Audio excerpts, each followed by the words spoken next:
This video is a tutorial for the multi-layer cut book technique. This technique of only cut is very similar to the multi-layer cut and fold book technique. The only difference is at the end. Thus, to not repeat all the same information, please watch my previous tutorial for the multi-layer cut and fold book technique. You can find the link to the video in the description below. There are only a few differences compared to the previous method.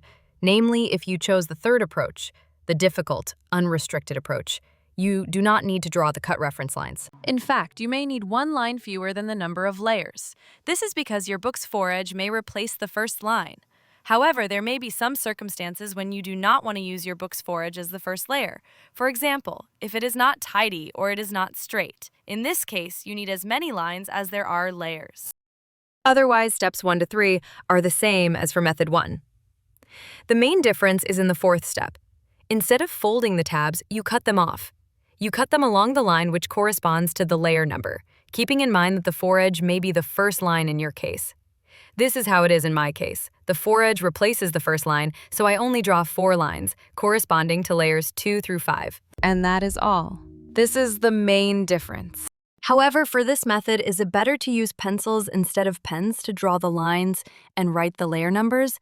This is because they may be visible in the final result when you look at the book from the side. This is not a big issue, but if you want to keep your result tidy, you may want to erase them after the project is done. The cut-only techniques are easier alternatives to cut and fold techniques, but they require very thick books. Every leaf adds to the time you spend on the project. Thus, at the end, it may not be the least time-consuming method. This is something you need to keep in mind.